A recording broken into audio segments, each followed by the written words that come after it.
Let's just get right into it. There's this huge cultural myth, this assumption that a two-parent household is always better for kids. Always. And it creates so much shame. So much. Yeah. So our mission in this deep dive is to look at the research and really answer the question for you. Yeah. What actually predicts a child's success?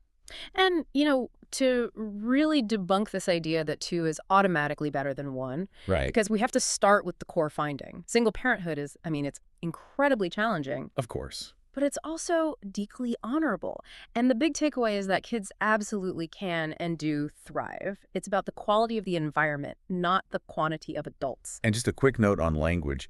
As we go through this, you'll hear us use more neutral terms, like non-residential parent. We're just trying to get away from some of the blaming or, judgmental language that gets stuck to this topic. Which is so important, because when you actually look at the evidence, the whole idea that a two-parent home is inherently superior just doesn't hold up. It does. And here is the one research nugget that if you take anything away, this is it. A stable, loving, single-parent home is significantly healthier for a child Okay. than a two-parent home that is filled with high conflict, coercion, or abuse. That one distinction, that changes everything. It means the rule of stability completely overrides the structure rule. It does. Because we always hear about divorce as this big risk factor, but what you're saying is that for a kid living in a high-conflict home, ending that chronic fighting is actually a good thing. It reduces their stress. It's a massive relief. And if you connect the dots, you see that most of the risk we blame on single-parent homes is actually, it's structural. What do you mean by structural? Economic strain, housing instability, not having affordable childcare. It's not about the family's composition. It's about the lack of support and resources surrounding that family. So safety and stability are more important than the number of parents in the house, period.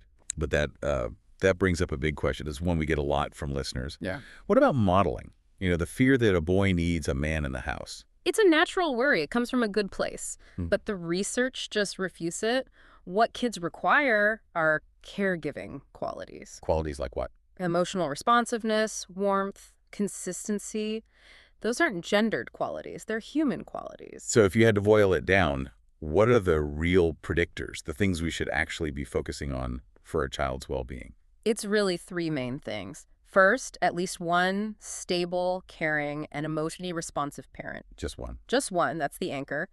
Second, predictability, consistent boundaries, a world that makes sense to them. Okay. And third, low conflict between the parents, whether they're together or they're apart. And the modeling piece can come from other places. Absolutely. A village of mentors, teachers, aunts, uncles, community leaders. That's where they can see all kinds of healthy masculinity and femininity. I think just hearing you name the grief in this is validating.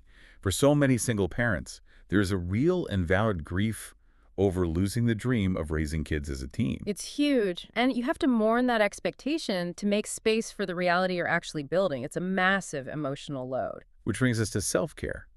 But how do you pitch self-care to a parent who is already completely overloaded without it just sounding like one more thing on a to-do list? Right, another chore. Yeah. How is it protective, not just selfish? Because regulated parents raise regulated kids. It's that simple. When you model self-respect, when you take the time to sustain yourself, you are actively building your child's resilience. So the reframe is? The reframe is this. You don't need to sacrifice yourself for your kids. You need to sustain yourself for them. That is such a powerful way to put it. So it all circles back. The strongest predictors are warmth, stability, boundaries. Yeah. And that has nothing to do with family configuration. Not at all. And this is the thought I want to leave you with. If you see a single parent who's struggling, remember how much of that struggle is magnified by things outside of their control. It's the structural stuff. The structural stuff, wage gaps, the insane cost of childcare, the stigma. So ask yourself, how can your community, how can you offer real concrete support to fight those things instead of just letting that parent internalize it all as some kind of personal failure?